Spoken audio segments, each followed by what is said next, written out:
Hello, you all, my beautiful buddies. A very warm welcome to you all on this amazing platform of Doubtnut. I am your English educator Pooja Sharma और मैं आज की आपके लिए बहुत ही important topic जिसके लिए सब बच्चों ने इतना डिमांड किया था इन लास्ट क्लासेस कि मैम ये टॉपिक करवा दो, तो डेफिनेटली ये टॉपिक सिर्फ आपके लिए ताकि आप यहाँ पर एक भी अपना नंबर लूज नहीं करें। बट उसके लिए आपको क्या करना होगा, आपको सबसे पहले इसे लाइक करना है एंड डेफिनेटली शेयर करना है। यहाँ पे मैं ऐसे फॉर्मेट बताऊंगी, ऐसे पॉइंट्स बताऊंगी कि तुम चकित रह जाने वाले हो कि मैम क्या सीरियसली हम इतनी सी छोटी छोटी सी सिली मिस्टेक्स पे नंबर कटवा देते हैं। जी हाँ, बिल्कुल सही कह रही हूं मैं।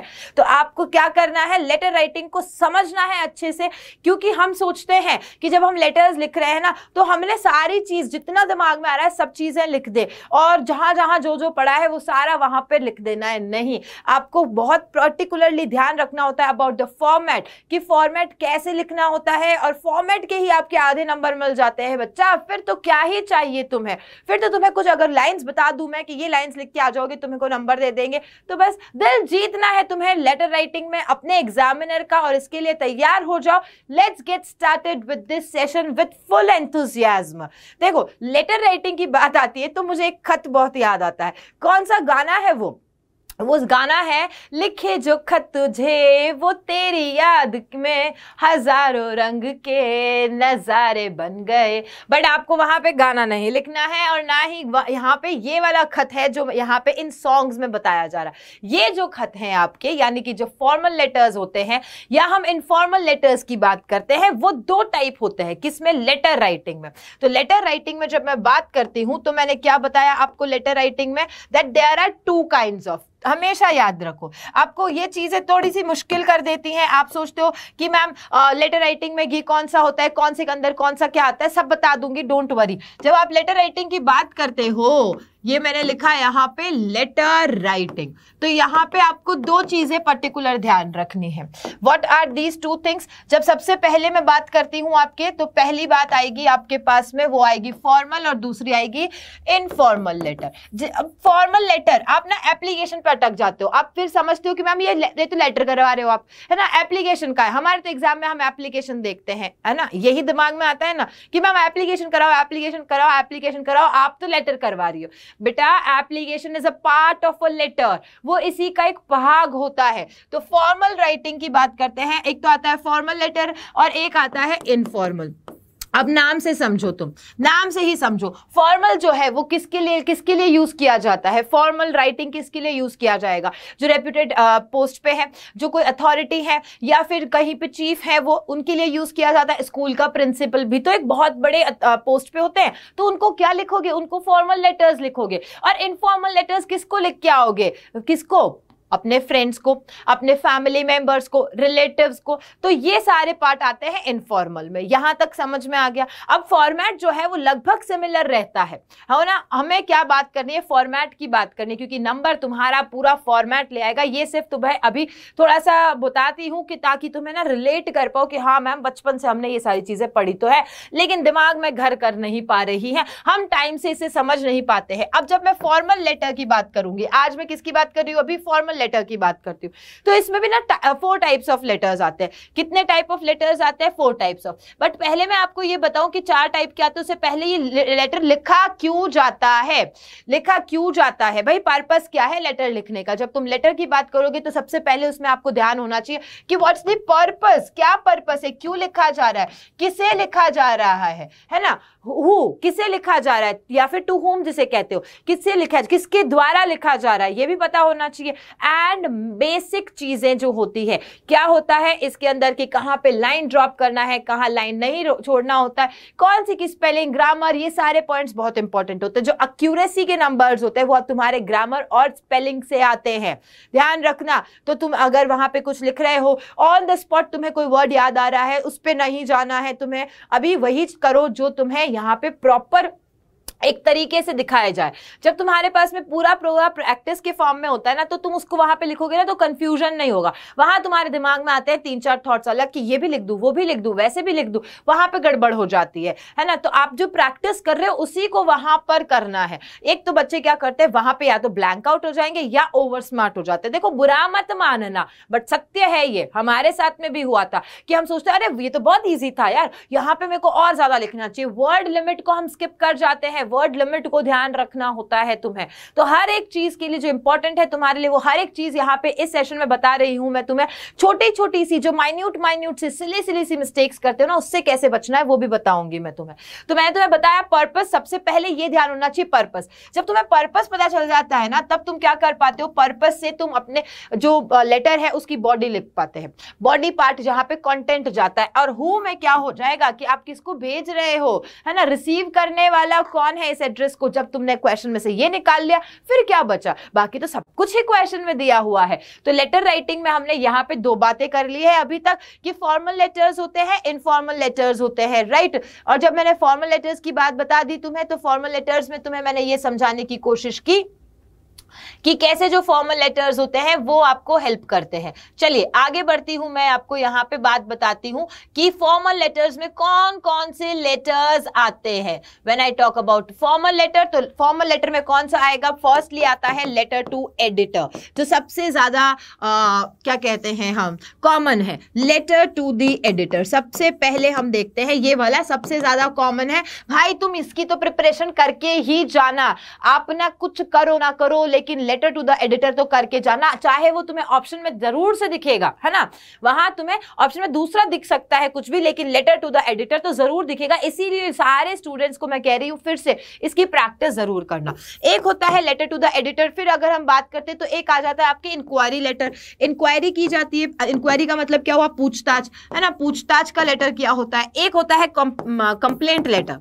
कंप्लेंट लेटर कैसे, मैं बताती हूँ भाई, शिकायती पत्र जिसे तुम कहते हो, हिंदी में क्या कहते हैं, शिकायती पत्र कहते हैं। तो जब कंप्लेंट लेटर की बात करते हैं तो मैंने समझ लिया, बाई चांस मैंने तुम्हें कह दिया कि जैसे इंक्वायरी लेटर, इंक्वायरी में जैसे आपने किसी प्रोडक्ट के बारे में इंक्वायरी करनी है, भाई अमेजोन वगैरह से तुम खरीदते हो ना चीजें, जब तुम इन सारी चीजों को, प्रोडक्ट को खरीद लिया, समझ लीजिए तुमने खरीदा, और खरीदने से पहले वो है प्रोडक्ट अवेलेबल नहीं है, किस कंपनी का है, कितना है, क्या सारी चीजें, वो डिटेल के लिए आप क्या करोगे, इंक्वायरी। खरीद लिया तुमने और वो निकला गड़बड़, गड़बड़ निकलने पे क्या करोगे, तुम कंप्लेंट लेटर लिखोगे। क्या लिखोगे, कंप्लेंट लेटर लिखोगे, शिकायत दर्ज कराओगे ना वहां पे कि देखो मेरे को जो ये रिसीव हुआ है, ये वो प्रोडक्ट नहीं है जो मैंने मंगवाया था, उसका कलर ये था, उसका साइज ये था, जो भी सारी चीजें होती है वो सारी डिटेल्स बताएंगे। तो यहाँ पे 3 तो मैंने तुम्हें बता दिए। अच्छा चलो आगे और बढ़ती हूं मैं। एक और लेटर आपको ध्यान रखना है, और वो जो है वो 4th लेटर है, and that is about order place करने वाला भी। एक होता है ऑर्डर प्लेसिंग लेटर भी। तो यहाँ पे आपके लिए मेन जो इंपॉर्टेंट है मैं वो बता देती हूँ फिर से, ये है आपके लिए सबसे इंपॉर्टेंट। चलो, सो लेटर टू द एडिटर वाला पार्ट आपको दिमाग में रख के ही चलना है। मूविंग अहेड, आगे जब बात करती हूं मैं तुम्हें बताती हूं दूसरा पॉइंट एक और। जब आपने ये सारी चीजें जान ली तो अब आपके दिमाग में आता है कि मैम फॉर्मेट बता दो। सबसे पहले तुम्हें कहां जाना होता है फॉर्मेट के लिए, तो मैं बता रही हूं ना, मैं हूं यहाँ पे, बताऊंगी तुम्हें फॉर्मेट।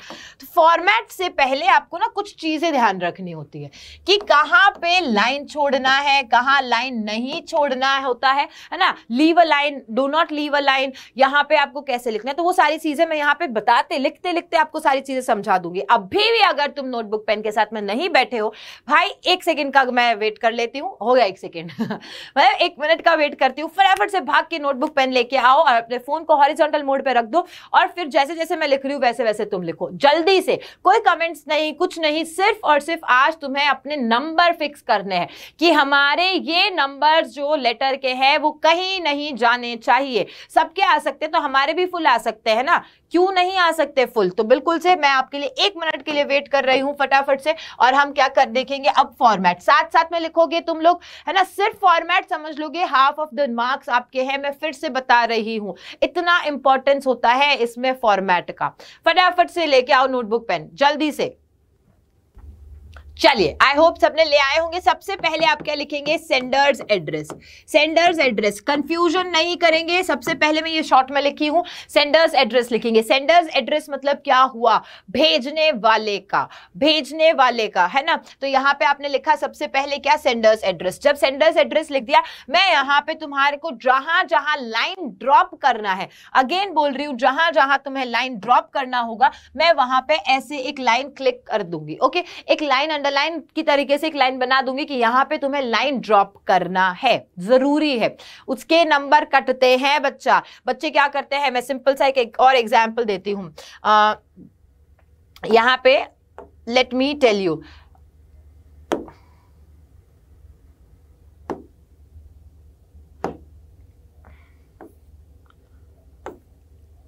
सिंपल सा एक वो होता है टीचिंग बैकग्राउंड जैसा ही, ये रहा, है ना। चलो ये वाला, अब देखो मैं बताती हूँ। तुम्हारा आया, तुम्हारा जैसे कि बोर्ड में ऐसा आंसर शीट आता है, तुम्हारे पास में आंसर शीट, जैसे तुम्हारे पास आंसर शीट आता है, तुम क्या करते हो, यहाँ पे तुमने लिख दिया, जैसे तुमने, मैंने एक एड्रेस सोच लिया है, मैंने लिख दिया यहाँ पे बसंत कुंज। ओके, बसंत कुंज को यहां लिख देते हैं, यहां पे लिख देते हैं जैसे 11/9/48 बसंत कुंज, न्यू दिल्ली, और फिर तुमने यहीं पे लिख दी डेट, आज की डेट मान लेते हैं, जैसे मैंने लिख दिया 20/10/2023। अब तुमने जो जो गलतियां करी ना, मैं वो सारी गलतियां तुम्हें यहां पे बताती हूँ, क्या क्या गलतियां होती है, ठीक है। क्या क्या गलती, एक एक बताऊंगी, एक एक गलती बताऊंगी। मैंने सिर्फ अभी तक सेंडर्स एड्रेस लिखा, इसके थ्रू मैं क्या बताना चाहती हूं कि जब सेंडर्स एड्रेस लिखते हैं तो सबसे पहली चीज अब जो फॉर्मेट चल रहा है उसमें कहीं कॉमा और फुल स्टॉप और कोई भी ये सारी चीजें जरूरी नहीं है, तो ये फॉर्मेट ही गलत हो गया सबसे पहले। अब ये फॉर्मेट नहीं चलता है, आपको सीधा सीधा लिखना है क्या, 20, और 10 की जगह क्या लिखोगे, अक्टूबर, और वो भी पूरा लिखना है ना, वहां पे एब्रीविएशन मत लिख देना, अक्टूबर, अक्टूबर नहीं होता है, कोई बात नहीं, 20 अक्टूबर और 2023। कहीं पे तुम्हें कोई कॉमा, कोई स्लैश, कोई फुल स्टॉप लगाने का नहीं है, पहली चीज। दूसरी चीज, तुमने इन दोनों के बीच में कोई लाइन नहीं ड्रॉप की, तो ड्रॉप अ लाइन है, लाइन ड्रॉप करना है, मतलब कि एक लाइन ड्रॉप करना है। आंसर शीट पे जैसे तुम करते हो ना, तो यहाँ पे एक लाइन ड्रॉप करके ही लिखना है। डोंट वरी कि तुम क्या करते हो, मेरे को पता है, मतलब बच्चे हो तुम, बहुत छोटे छोटे से प्यारे प्यारे से बच्चे हो, आई नो दैट। ओहो, क्या करते हो तुम कि ना मैम हम चाहते हैं कि इसी में सारा खत्म कर दे हम, है ना। कुछ कुछ होते हैं वो सोचते हैं कि नया पेज तो ले लिया, अब हम चाहते हैं कि पेज को कौन पीछे करके लिखेगा, टर्न करके लिखेगा, हम ना इसी में सब कुछ, तो घोष पोष सा करने लग जाते हैं। और कुछ कुछ ऐसे होते हैं वो 3 पेज तक लेटर लिखते रह जाते हैं कि वो हर जगह जगह जगह छोड़ दिया। और मेनी ऑफ द स्टूडेंट्स क्या करेंगे, वो बीच बीच में लिखेंगे, सिर्फ बीच में, इधर का हाफ मार्जिन उधर का हाफ मार्जिन ड्रॉप कर दिया। भाई जब लेटर लिखते हैं तो वो एक फुल ब्लॉक में होता है। फुल ब्लॉक का मतलब ऑलवेज लेफ्ट मार्जिन से, बीच में से मत लिखो, राइट में से मत लिखो, कहीं में से मत लिखो, ऑलवेज फुल लेफ्ट ब्लॉक जिसको बोलेंगे, लेफ्ट मार्जिन से लिखना है, जिसे फुल ब्लॉक कहा जाता है। ओके, अब यहाँ पे लाइन नहीं किया, लाइन करना है, डेट को देख लिया, देन ये कॉमा नहीं होंगे, कॉमास नहीं होंगे, बट हाँ 3 लाइन का ही एड्रेस होना चाहिए। 3 लाइन एड्रेस यानी कि 2 to 3 लाइंस मैं कह सकती हूँ, वैसे 3 लाइन कहूंगी लेकिन 2 to 3 लाइन का ही एड्रेस होना चाहिए। ऐसे तुम ना मतलब बहुत बड़ा बड़ा सा नहीं लिख देना है address, only 2 to 3 line address, इससे ज्यादा नहीं होना चाहिए। ये भी बहुत पेक्यूलर चीज है, छोटी छोटी बारीकियां बता रही हूँ आज की क्लास में। तो ये हो गया आपका, यहाँ पे हमने जो जो गलतियां की है वो देख ली है हमने कि कॉमास यूज नहीं करना है, 3 लाइन का यानी 2 और 3 लाइन का एड्रेस लिखना है, फिर एक लाइन ड्रॉप करनी है, और उसके बाद में डेट का फॉर्मेट देख लिया। यहां तक आई होप डोंट कोई भी दिक्कत नहीं है। तो सेंडर्स एड्रेस हो चुका है। सेंडर्स एड्रेस के बाद में मैंने आपको बता दिया है क्या लिखना है, हमें डेट लिखनी है। तो डेट यहां पे सेकंड पॉइंट आ जाएगा मेरा पास में, डेट। ओके, ये मैंने डेट लिखा। फिर डेट के बाद में अगेन आप क्या करोगे, एक लाइन ड्रॉप करोगे, यहां पे एक लाइन ड्रॉप की, जो जो ऐसे कर रही हूं उसका मतलब क्या है, drop a line, drop a line. Line drop करने के बाद में जब थर्ड नंबर पे बात करते हैं हम, जब थर्ड नंबर पे बात करते हैं तो we talk about receiver's address. क्या आएगा यहाँ पे रिसीवर्स एड्रेस आएगा।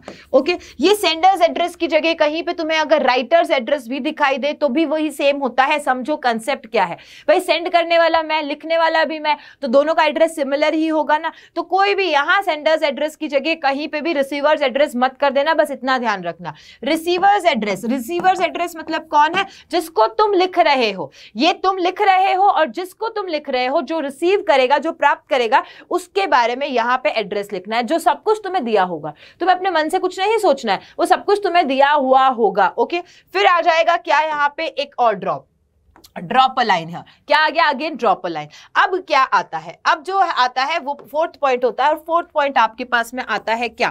अब देखो, कुछ लोग आजकल मैंने देखा है कि कुछ लोग कह रहे हैं कि नया चेंज आ गया है, सैल्यूटेशन ऊपर आता है, सब्जेक्ट नीचे आता है। ये वो नहीं, जो बेसिक चीजें हैं वही रहती हैं। आपको बेसिक जो चीजें हैं उनके अंदर अगर मॉडिफाई होगा तो सीबीएसई, आरबीएसई, जो भी आपका है ना, वो पूरा बताएगा। और हम किसको फॉलो करते हैं? हम सीबीएसई, एनसीईआरटी को ही फॉलो करते हैं। तो सीबीएसई और एनसीईआरटी को फॉलो करने वालों, आपको अगर कोई भी अपडेशन आएगा तो मैं कहती हूं मैं तुम्हें अपडेशन बताऊंगी। ओके, बाकी आपको कंफ्यूज नहीं होना है कि मैम सब्जेक्ट पहले आएगा या ये पहले आएगा, सैल्यूटेशन पहले आएगा एंड ऑल दैट। तो सबसे पहले हमारे पास में यही आएगा। क्या आएगा? सब्जेक्ट। कोई बोल रहा है सैल्यूटेशन पहले आ रहा है तो उसको देखो, और उसको अगर आप क्रॉस क्वेश्चन कर सकते हो तो करो। ठीक है, सब्जेक्ट आ चुका यहाँ पे, सब्जेक्ट ये आ गया आपका सब्जेक्ट। सब्जेक्ट के बाद में क्या आएगा तुम्हारे पास में? नेक्स्ट आएगा सैल्यूटेशन। सैल्यूटेशन का मतलब क्या होता है मैडम जी? सैल्यूटेशन का मतलब होता है सर, मैम, रिस्पेक्टेड करके जो लिखते हैं। ओके, सर, मैम, जो भी करके हम रिस्पेक्टेड करके लिखते हैं वो क्या होता है? सैल्यूटेशन होता है। तो यहां तक समझ में आ गया होगा आपको। डेफिनेटली हर एक के बाद में लाइन ड्रॉप करनी। रिसीवर एड्रेस भी तुम क्या करोगे? 3 लाइन में लिखोगे। रिसीवर्स एड्रेस भी तुम क्या करोगे? आई थिंक ये विजिबल है तुम्हें? नहीं है भैया जी, थोड़ा सा रिसीव करते हैं कुछ चेंज इसमें। Is it visible? Okay, I will take the basic colours. इसको भी आप क्या कर सकते हो? 3 लाइन में लिख सकते हो। ये तो आपका 3 लाइन बता ही दिया मैंने, डेट का फॉर्मेट बता दिया है, उसी को फॉलो करना। सब्जेक्ट के लिए वेरी इंपॉर्टेंट पार्ट, सब्जेक्ट में तुम्हें पूरी कथा नहीं लिख देनी है। तुम क्या करते हो यार, मतलब हाँ, मुझे माना मैंने कि तुम हो मेरे लल्ला और लल्ली, लेकिन ये लल्ला और लल्ली कोई गलती ना करे, ये मैं चाहती हूँ। तुम देखते हो कि क्वेश्चन में जितना सारा पॉइंट है वो सब सब्जेक्ट में लिख दिया है। नहीं, सब्जेक्ट जो है वो सिर्फ और सिर्फ एक्सीड करना चाहिए 5 वर्ड्स, उससे ज्यादा एक्सीड ही नहीं करना चाहिए। 3 to 5 वर्ड्स के अंदर आपको सब्जेक्ट लिखना है। 3 to 5 के अंदर अगर थोड़ा सा आपके बीच में प्रेपोजिशंस और आ रहे हैं तो बात अलग हो गई है, अदरवाइज आप उनको स्किप करके सीधा 3 to 5 वर्ड्स में आप अपना सब्जेक्ट लिखिए कि आप क्या बताना चाह रहे हैं। और सब्जेक्ट हमेशा क्वेश्चन जो लिखा है उससे रिलेवेंट करना है। क्वेश्चन में लिखा कुछ और है, तुमने रामायण कुछ और गा दी, क्यों? तो वो पढ़ता सब्जेक्ट यही है। क्या देखेंगे आपका भाई? तुम्हारा आंसर देखेंगे ना, तो आंसर में वो ऐसे टिक टिक करते हैं। मैंने तो खुद ने नोटबुक्स चेक की, तो मैं भी ऐसे टिक करती थी, सेंडर्स एड्रेस सही लिखा है, बिल्कुल बिल्कुल, फिर डेट टेबल को ठीक है, ये यहाँ पे 1 नंबर, यहाँ पे 2 नंबर, यहाँ पे 1 नंबर, ऐसे ही करते हैं सारे टीचर्स। तो तुम सोचो ना कि उनके पास में, टीचर्स के पास में इतना टाइम नहीं होगा, तुम्हारा आंसर इतना डिटेल में कौन देखेगा? चलो छोड़ो ना, ये मत करो। Don't under estimate teachers, never ever under estimate teachers. Okay, so subject में आपको प्रॉपरली याद रखना है कि कुछ ही वर्ड्स में लिखना है, पूरा नहीं लिखना है, कोई दया नहीं खाता है वहां पे। ओके, फिर आता है सैल्यूटेशन में। सैल्यूटेशन में मैंने बात बता दी आपको क्या लिखना है। अगर आपको बता दिया है कि वहां पे कोई जैसे चीफ है, या फिर एडिटर को लिख रहे हो, चीफ को लिख रहे हो, किसी को प्रिंसिपल को लिख रहे हो, अगर वो सर वो मैम पता है तब तो ठीक है, अगर नहीं पता है तो सिंपली आप इसको सर और मैम ऐसे करेंगे। एक तो मैडम, मैम, इनकी स्पेलिंग्स में जो गलतियां करते हो वो भी नहीं करना है, तुम्हें बिल्कुल गलती नहीं करनी कहीं पे भी। अपने नंबर कटवाने क्यों है भाई? जब तुम्हारे हाथ में भगवान ने एक छड़ी दे दी कि अनसीन पैसेज करो तुम, वो तुम्हारे पूरे नंबर दिलाएगा। ये राइटिंग सेक्शन जो सबसे ज्यादा टफ लगता है, तो तुम इसे टफ करके छोड़ क्यों देते हो? सोचते हो एग्जाम में कर लेंगे, नहीं, प्रैक्टिस करो, पहले लिखो इनके बारे में।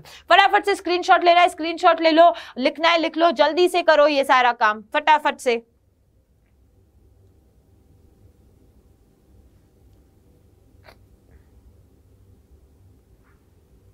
आई होप लिख लिया है। चलो मूविंग नेक्स्ट, आगे बढ़ेंगे हम। और तो अब देखो यहां तक हो गया। अब सैल्यूटेशन के बाद में क्या आएगी? बॉडी। सैल्यूटेशन के बाद में बॉडी आती है। अब यहां पे क्योंकि मैंने नेक्स्ट पेज पे जा रही हूं इसलिए मैं साफ लिख रही हूं, क्लियरली डिफाइन कर रही हूं, नो लाइन स्पेस।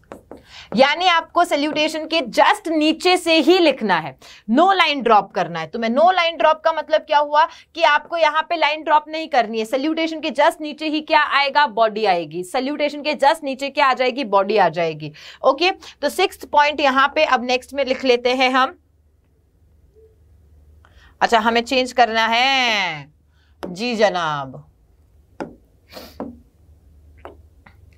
चलिए, अब क्या आ जाएगा आपका 6th पॉइंट आएगा, दैट इज बॉडी। ओके, अब बॉडी को लिखने का तरीका देखो भाई। बॉडी मतलब कंटेंट। कंटेंट कहां मिलेगा तुम्हें, क्वेश्चन में। सारा कंटेंट क्वेश्चन में मिलेगा।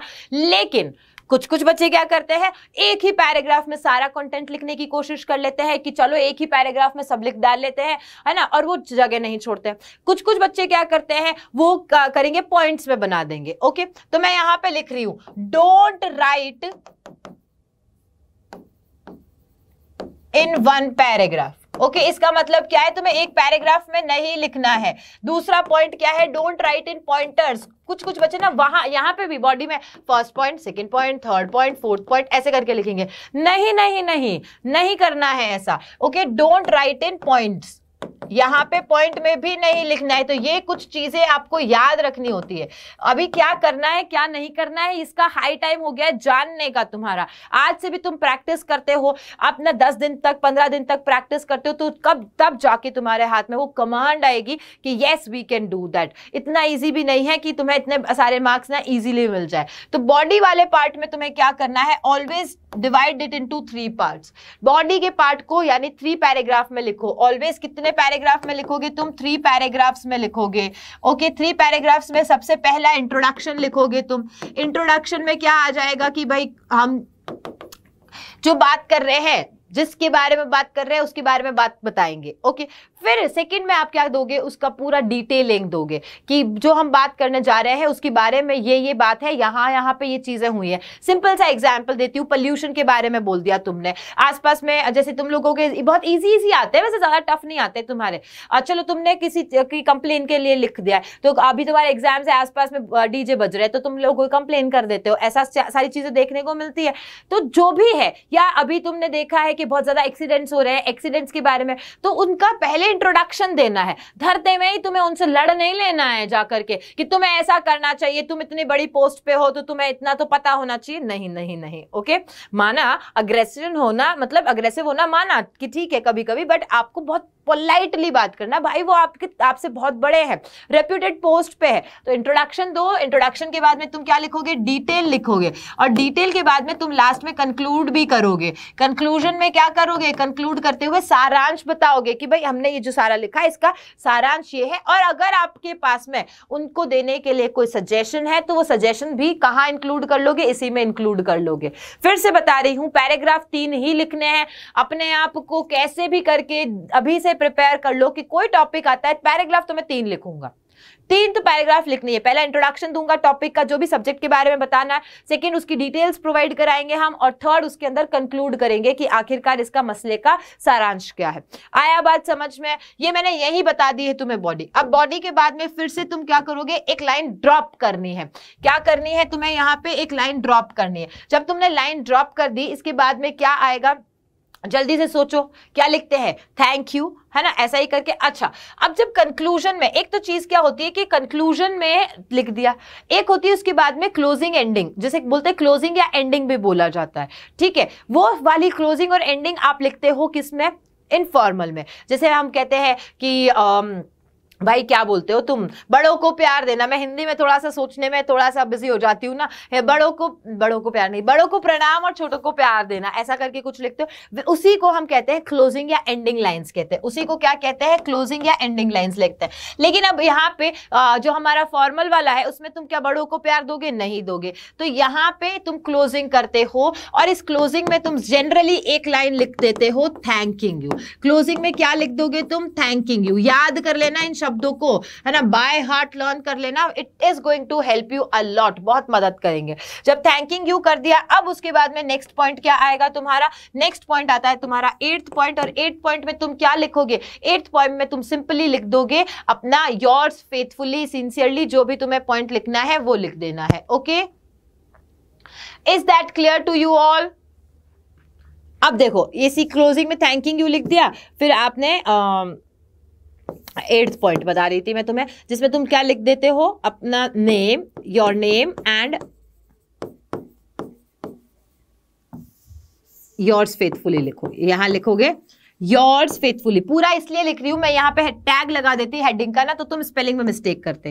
योर्स फेथफुली, एक तो योर्स में तुम्हें क्या नहीं करना है, योर्स में तुम्हें अपॉस्ट्रोफे नहीं लगाना है, फेथफुली की स्पेलिंग राइट लिखनी है, कहीं पे बहुत मुश्किलें हो जाती हैं, और कंफ्यूजन नहीं रखना है वहां पे ना स्टूडेंट्स के दिमाग, ट्रूली लिखो नहीं मैं सिंसियरली लिखूं, फेथफुली बहुत सही है तुम्हारे लिए, वहां कंफ्यूजन रखना ही नहीं है एग्जाम में, ट्रूली, फेथफुली, सिंसियरली क्या लिखना चाहिए, फेथफुली लिखो, बहुत सेफ साइड खेलोगे। और तुम्हें मतलब हैक्स बता रही हूँ एक तरीके से, सिंपली मान लो कि जो ये आज की क्लास है वो तुम्हारी हैक वाली क्लास है, कि तुम कैसे अपने एग्जामिनर से ये पूरे नंबर्स को हैक कर सकते हो, और एग्जामिनर कहाँ सोचे कि तुम्हारे नंबर्स कट करे। ओके, तो उनको स्पेस ही नहीं देना।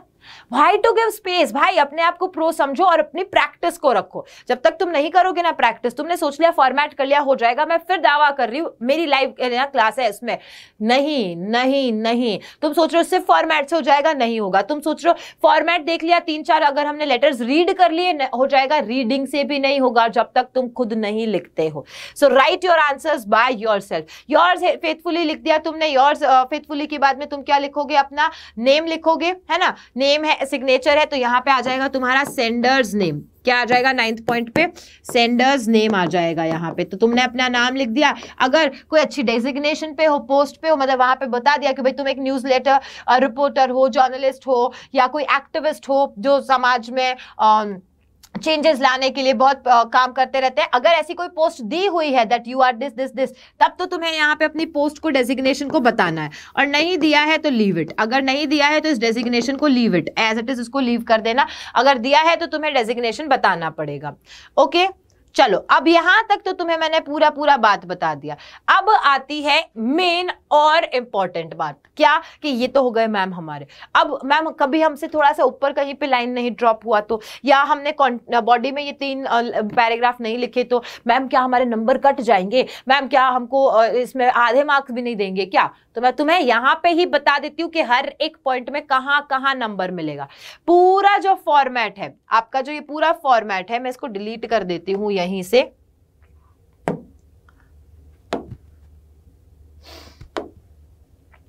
ये जो तुम्हारा पूरा फॉर्मेट है ना, ये जो तुम्हारा पूरा फॉर्मेट है, इस फॉर्मेट के तुम्हें 1 नंबर मिलेंगे। तो तुम सोच लो, इस फॉर्मेट को फॉलो करने से तुम्हारा आंसर तो बन ही रहा है, उसके आंसर बनने के साथ साथ में तुम्हें 1 नंबर मिल जाएगा, यानी कि तुम्हें प्रॉपर आउटलाइन मिल चुका है कि मुझे ये फॉलो करना, और उसका नंबर भी दे रहे हैं तुम्हें। उसके बाद में जो बॉडी वाला पार्ट है, ये जो बॉडी वाला पार्ट है, इस बॉडी वाले पार्ट के तुम्हें 2 नंबर मिलेंगे, पूरे 2 नंबर इस बॉडी वाले पार्ट में से मिल जाएंगे। तो यहाँ पे बॉडी वाला पार्ट में तो कुछ भी गड़बड़ नहीं करना है। फिर हम कह सकते हैं कि आपने जो आइडियाज इसके अंदर लिखे हैं, मतलब कि जो ग्रामर के तरीके से, या आपने जो आइडियाज बताए हैं इसके अंदर, इसमें जो भी लिखा है उसमें भी तुम्हें 1 नंबर मिल जाएगा। मतलब 3 नंबर मान के चलो, तुम्हें बॉडी के पूरे 3 नंबर मिल जाएंगे। फिर आगे आती हूं मैं तुम्हें और बताती हूं ग्रामर और एक्यूरेसी के। जब हम ग्रामर और एक्यूरेसी की बात करते हैं कि ग्रामर में हमें नंबर नहीं कटे या स्पेलिंग मिस्टेक्स नहीं हो, उसके 1 नंबर, तो तुम्हारे पास में हो गए सारे, है ना। ऑल इन ऑल तुम्हारे पास में सारे नंबर आ जाएंगे। तुम स्पेलिंग मिस्टेक्स नहीं करना, तुम एक्यूरेसी पूरी रखना, तुम ग्रामर की मिस्टेक कहीं पे मत करना, लाइन जहां ड्रॉप करने को बोला है वहां लाइन ड्रॉप करना है। अब क्या करें, अब क्या करें? टिप्स भी बता दी मैंने तुम्हें, ट्रिक भी बता दी, हैकर भी बना दिया तुम्हें आज। अब हम देखेंगे कि एक्चुअली क्वेश्चन कैसा आता है, उसमें से समझने की कोशिश करेंगे कि यहाँ पे ये सैंपल पेपर्स में से जो क्वेश्चंस आए हैं उनको, अच्छा हाँ यहाँ पे सुनो, तुम सुनो, एक और टिप देती हूँ भाई, तुमसे दिल आ गया है मेरे को, है ना, इसलिए दिल आने के बाद में तो दिल की सारी बातें बाहर बताती हूँ मैं। तुम सभी मेरे बहुत क्लोज हो चुके हो और मैं चाहती हूँ कि कहीं नंबर नहीं कटे तुम्हारे। अच्छा, ये मैं तुम्हें बताऊंगी, ये जो पॉइंट बता रही हूँ ना तुम्हें, ये मैं बताऊंगी, बट उससे पहले शेयर करो, लाइक करो, जल्दी से शेयर करो इस सेशन को और लाइक कर दो, जितना हो सके सब जगह फैला दो भाई। तुम सबको बता दो कि अभी हमारी फेवरेट टीचर ना हमें लेटर्स को हैक करने के तरीके बता रही हैं, कैसे तुम्हारे पूरे मार्क्स आ सकते हैं लेटर राइटिंग में, वो बता रही है। तो शेयर कर दो, सबको बुला लो और बताऊंगी फिर मैं। चलो अभी हम क्वेश्चन देख लेते हैं फटाफट से। क्वेश्चन है, क्या क्वेश्चन है? Write a letter to the director of the colour change. Director of the archaeological survey of India. अब आपको लेटर लिखना है, किसे लिखना है? डायरेक्टर को लिखना है। किसका डायरेक्टर है? आर्कियोलॉजिकल सर्वे ऑफ इंडिया का। तो आपके पास में सेंडर्स एड्रेस का एक तरीके से सब पता चल गया कि सेंडर में किसको लिखना है, डायरेक्टर को लिखना है। तो फर्स्ट लाइन आ गई डायरेक्टर, सेकंड लाइन आ गई क्या? The archaeological survey of India. Okay, अब कंप्लेनिंग लेटर है। ये कौन सा लेटर है? Complaining letter. मैंने शुरुआत में बता दिया, लेटर टू द एडिटर होता है, उसमें कंप्लेनिंग भी होता है, इंक्वायरी का भी होता है। तो आपका ये कंप्लेनिंग लेटर है। अब इसमें damage cause to the historical monument in your city due to negligence, कि नेग्लिजेंस की वजह से, इग्नोर करने की वजह से कोई एक वहां पे हिस्टोरिकल मॉन्यूमेंट था। हिस्टोरिकल मॉन्यूमेंट मतलब क्या होता है? कोई ऐतिहासिक इमारत थी, उस ऐतिहासिक इमारत को नुकसान पहुंच गया, वो डैमेज हो चुकी है, वो खराब हो चुकी है, और उसका विनाश का कारण क्या है? मतलब खराब होने का, डैमेज होने का कारण क्या है? उसका कारण है कि नेग्लिजेंस है, मतलब लोग ध्यान नहीं दे रहे हैं उस चीज को लेकर के। आ गया तुम्हारे पास में पूरा पूरा कंटेंट। धरते ही, मैं फिर बोल रही हूं कि क्वेश्चन दिखा, धरते ही लिखने मत बैठ जाना। तुम अपने पॉइंट्स बनाओ, अपने पॉइंट्स पहले बनाओ कि सोचो कि मैं क्या क्या लिखूंगा। भाई तुम्हारे दिमाग में सब कुछ होना चाहिए जब तुम लिखो, क्योंकि जब कंटेंट डिलीवर करते हो तुम, जब तुम कंटेंट डिलीवर करते हो, तुम बॉडी वाला पार्ट लिखते हो ना, तब तुमको क्या लिखते लिखते याद आता है, और यार ये पॉइंट नहीं लिखा यार, अब ये तो ऊपर लिखना था। फिर करोगे तुम ऐसे ऐसे से लिखा हुआ है ना, तुमने जैसे जैसे लिखा है, फिर इसको करोगे काटा छाटा, ऐसे ऐसे से पूरा काटा छाटा करोगे, फिर शुरू करोगे। भाई इसके भी नंबर काटते हैं, है ना, खुन्नस होगी, इसके भी नंबर काटेंगे। तुम्हें गुस्सा नहीं आएगा क्या? तुमने कुछ काम करके ऐसे ऐसे प्रेजेंट किया, वो भी बोर्ड एग्जाम में, इतने हल्के में लोगे क्या? नहीं। तो इसलिए मैं तुम्हें क्या कह रही हूं, तुम्हें मिलता है एक पेपर, है ना, आंसर शीट में भी तुम्हें स्पेस मिलता है जहां पे तुम रफ वर्क कर सकते हो। वहां पे अपने पॉइंटर्स लिख दो कि मैं इसके थ्रू क्या क्या पॉइंट्स दे। ऊपर का मतलब सेंडर्स एड्रेस और वो सारी तो पता है तुम्हें, सैल्यूटेशन वाला पार्ट भी पता चल गया तुम्हें। अब तुम्हें सब्जेक्ट भी यहां से पता चल गया, डैमेज कॉज टू, ठीक है, ये भी पता चल गया। तुम्हें 3 वर्ड 4 वर्ड्स में कंप्लीट करना है। आगे बस मेन पॉइंट आता है बॉडी। उसको सोच लो कि मैं इसमें क्या क्या लिखना चाहता हूं, इंट्रोडक्शन में मैं क्या कहूंगा, और उसके बाद में इंट्रोडक्शन में मैंने बता दिया, तो डिटेल्स में क्या दे सकते हैं, डिटेल्स में आप क्या बताओगे, है ना, क्या बताओगे? मॉन्यूमेंट के बारे में बताओगे, कोई आपके आसपास में कोई जगह है उसके बारे में सोचो कि मैं उसके बारे में वहां पे लिख सकता हूं, और उसको कंक्लूजन में क्या लिखूंगी। तो पॉइंटर्स बना लेना, जहां तुम्हें रफ वर्क के लिए एरिया मिलता है उसमें। अब उसमें पूरा मत लिखना, सिर्फ पॉइंटर्स बनाना। मैं फिर कह रही हूँ, पॉइंटर्स मतलब पॉइंटर्स है कि हाँ मुझे ये पॉइंट याद आया, ये पॉइंट याद आया, ये पॉइंट याद आया। अब उनको फिर सीक्वेंस कर दो। आपको जैसे ही सारे पॉइंट्स याद आ गए, समझ में लग गया, क्योंकि इसको पहले ये वाला होमवर्क कर लिया तुमने, ये वाला पार्ट अगर तुमने वहां पे कर लिया तो तुम्हें यहां काट छाट की जरूरत नहीं है, और फ्लो बन जाएगा, तो तुम्हारा आंसर फटाफट से हो जाएगा। वरना तुम वहां लिखोगे, फिर सोचोगे, फिर लिखोगे, फिर सोचोगे, तो इसमें ज्यादा टाइम वेस्ट होगा। यहाँ पे फ्लो बना हुआ होगा कि मुझे ऐसे ऐसे पॉइंट्स को ही डिलीवर करना। अच्छा, इसके साथ में एक और पॉइंट, अरे भाई बताने दो, भाई बता दे दो, मैं सारे पॉइंट्स बता दूंगी। लिंकिंग वर्ड्स का सबसे ज्यादा यूज करना। तुम एग्जामिनर को बहुत पसंद आते हैं लिंकिंग वर्ड्स, कि अच्छा इन्होंने ना शॉर्ट सेंटेंसेस नहीं बनाए हैं, इन्होंने लिंक करते हुए पूरा सेंटेंस एक लॉन्ग सेंटेंस में डिलीवर किया है। उसको बहुत मजा आता है कि अच्छा ये सेंटेंसेस ना, मतलब अच्छा अप्रोप्रिएट लगता है और इंपैक्टफुल लगता है उससे। शॉर्ट सेंटेंसेस से लगता है छोटा बच्चा आंसर लिख रहा है, तुम छोटे बच्चे हो क्या? No no. तो फिर अपना आंसर लिंकिंग वर्ड्स के साथ, मतलब कनेक्ट करते हुए, कि आपने लिख दिया दैट आपने बताया that I want to take your attention to. अब टू करके क्या कर दिया आपने, उसको पूरा प्रॉपर बता दिया, या फॉर का यूज करके पूरा एक्स्ट्रा आगे वाली लाइन पे ऐड कर दी, वहां पे स्टॉप नहीं किया। इसे कहते हैं लिंकिंग को लिंक करना सेंटेंस को, या कि बड़ा करके प्रेजेंट करना। ठीक है, तो ये वाला पार्ट भी समझ में आ गया आपको, ये भी सब कुछ समझ में आ गया। Let's take the answer here. देखो यहाँ पे हमने देख लिया जवाहरलाल नेहरू रोड कोलकाता, ये दोनों क्या हो गया आपका, ये दो में आपका एड्रेस, किसका, ये हो गया सेंडर्स एड्रेस। आप कहाँ रहते हो, वो सेंडर्स एड्रेस। अच्छा, कुछ बच्चे ना वहां पे बोलते हैं कि मैम अगर एड्रेस नहीं दिया हो तो हम क्या करें, वहां पे खुद का एड्रेस नहीं लिख के आना।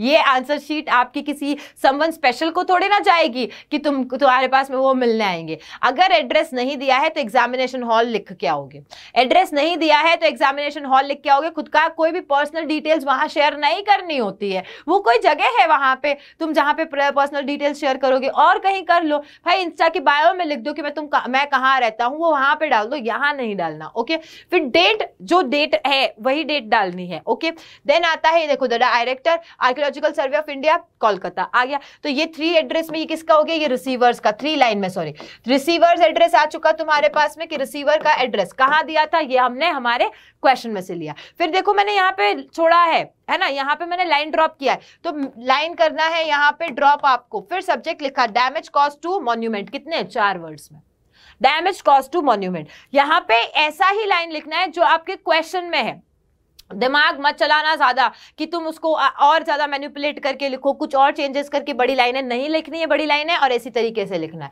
फिर आ गए हम लोगों ने यहाँ पे लिखा sir, okay sir, I wish to bring to your notice that the deplorable condition of the Victoria memorial monument. अब मैंने इसीलिए कहा था कि पहले रफ वर्क करना, क्योंकि तुम्हें वहां पे सोचना होगा कि तुम किस मॉन्यूमेंट के बारे में बात कर रहे हो, कौन सी ऐसी चीज है जिसके बारे में तुम वहां पे उनका जो ध्यान है, अटेंशन है, वो खींचना चाहते हो। तो इन्होंने किसकी कंडीशन बता दी है, इन्होंने कंडीशन बताई विक्टोरिया मेमोरियल मॉन्यूमेंट की। And the ground surrounding it being old, पुरानी है, the monument is in constant need of repair, इतनी पुरानी है कि उसको जरूरत है किसकी, की रिपेयर करने की जरूरत है, which are not being carried out periodically और इवन और व्हेन रिक्वायर्ड, मतलब पीरियडिकली टाइम टू टाइम नहीं हो रहा है उसका, और ना ही जब जरूरत है तब भी उसका कोई भी रिपेयर नहीं कर रहे हैं। This should be arranged by your office as the government of India has authorised you for this purpose. और ये कौन करेगा भाई, ये तुम्हें इसीलिए तो रखा गया है, मतलब रखा सॉरी, इसमें तुम्हें इसीलिए तो अपॉइंट किया गया है। तो तुम्हारा जो हम क्या कहते हैं डिपार्टमेंट है, उसका ये वर्क है, इसलिए मैं ये लेटर आपको लिख रहा हूं। आपने यहाँ पे पूरा बताया इंट्रोडक्शन में that why I am writing this letter to you because this is your terms, आपके टर्म्स है ये, आपको ये सारा हैंडल करना होता है फॉर दैट रीजन। और कितने अच्छे से बता दिया, इंट्रोडक्शन हो गया। अब इंट्रोडक्शन के बाद में आओ, यहाँ पे इन्होंने पूरी डिटेल्स दी है। Further the grounds are littered with soft drink plastic bottles, paper scraps and polythene bags thrown by visitors much to the disgust of foreign tourist. This monument is of prime importance of the history of our country and it is about time that the civic authorities should realize this fact and they should carry out the cleaning regular। अब क्या बता दिया, इसमें details बताई कि यहाँ पे कैसे गंदगी फैली हुई है और कैसे जो फॉरेन टूरिस्ट है वो इसको देख करके परेशान हो जाते हैं, और अब इनके फेवर में हमको क्या लेना है वो हम नेक्स्ट लाइन में कंक्लूड करेंगे। दैट मीन्स ये सेकेंड पैराग्राफ हुआ डिटेलिंग का। Next paragraph, necessary repairs should be carried out to the interior as well as exterior of the monument, security personnel should be increased to prevent littering of the grounds and if these measures are carried out I am sure the Victoria memorial will regain its lost glory। आ गया conclusion में, तुमने बता दिया क्या क्या करना चाहिए, what all are needed, and उसके बाद में आपने अच्छे एंड पे ये एंड किया है कि अगर ये सारी चीजें होती है तो जो हमने ग्लोरी इसकी खो दी है वो ग्लोरी वापस आ सकती है। अगेन आपको यहाँ पे लाइन ड्रॉप हुआ गया, योर्स फेथफुली हो गया, और फिर XYZ क्यों लिखा है, क्योंकि यहाँ पे मैंने नाम नहीं देखा था, यहाँ पे आपने नाम देखा कहीं पे नहीं देखा था, इसलिए मैंने यहाँ पे XYZ लिखा है। आपको भी अगर नेम नहीं गिवन है, दो आपको गिवन होता है, ऑलवेज गिवन होता है कि या तो आप है ना सुशांत है या सुषमा है, या फिर आप अरुण है या अरुणा है, लाइक दैट। बट अगर नहीं गिवन है तो आप क्या लिखोगे, if it is not given तो XYZ करके कंप्लीट करके आओगे। Okay, is that okay? I hope कि यहाँ पे पूरे पॉइंट्स मैंने कर दिए हैं clear, no questions at all. अब आप ना अगर एक भी नंबर कटवा के आ गए ना वहां पे, तो फिर इसका मतलब हो गया कि आपने खुद ने ही प्रैक्टिस नहीं करी है। जब प्रैक्टिस नहीं करोगे तभी ये दिक्कत होती है, प्रैक्टिस कर लोगे तो कोई दिक्कत नहीं होगी, कोई भी प्रॉब्लम नहीं आएगी। समझ में आया कि नहीं आया? अरे जल्दी बताओ, समझ आया कि नहीं आया? So I hope everything is clear. None of the issues which I haven't discussed here. आपको हर एक पॉइंट को अपने लिए बचा करके रखना है। यहाँ पे नंबर्स तक बता दिए हैं कि इतनी गलती पे इतना मार्क्स कट जाएगा। Don't do that and do a lot of practice. And on this note, मैं क्या कहूंगी आपको, definitely you know that कि take care of yourself. Have a smile always on your face. जिंदगी चलती रहती है ऐसे ही, है ना? But always have a smile on your face and thank you. Bye bye.